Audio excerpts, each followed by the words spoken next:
Hi, I'm David Muerle with Coldwell Banker Capital Gateway in Vacaville, California, and what I'd like to answer today is a question a lot of people have for me about solar. Should I add solar to my house? Will it add value to my property?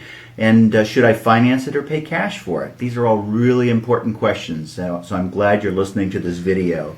With solar offering a 30% tax break, what that means is if you pay $30,000 for your solar system, about $10,000 of that will go as a credit towards the tax you owe at the end of the year. It's a real tax savings, so there's a big incentive there to put solar on your house. But how should you go about it, and does it add value to the property? Well, I had my first house that actually had solar that I sold 2 years ago.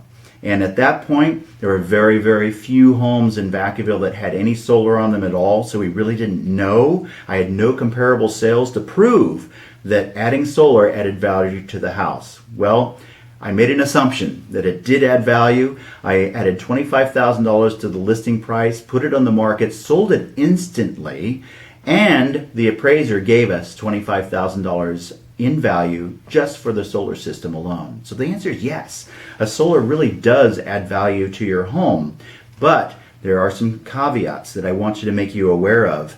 Financing makes a huge difference. For example, there's a program called the Hero program where you can add the cost of the monthly cost of the solar system to your tax bill.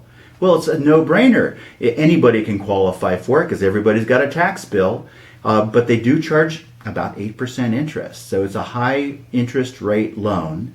And it's also important for you to understand that it may interfere with your ability to refinance that home because the Hero program won't necessarily subordinate to a new loan that you're getting. And the lender may just say, absolutely not, we won't refinance your home. So that's a big consideration.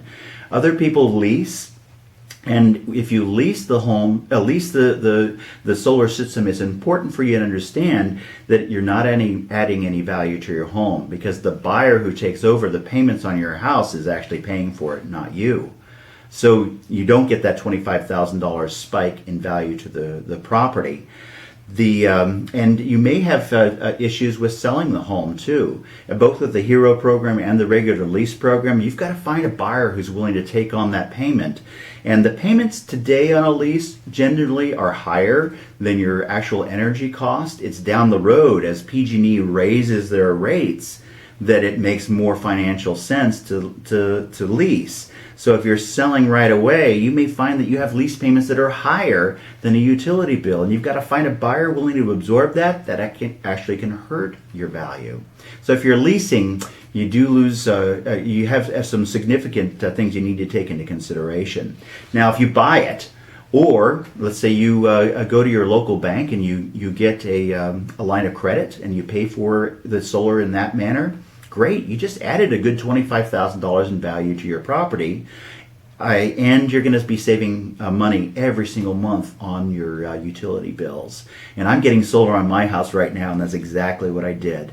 I got a line of credit, paid it off, and so I get this wonderful tax credit at the end of the year, and I have no more payments on to PG&E. And when I sell this home, I'm planning on selling in about 8 years. I'm going to get all my money back, maybe plus some.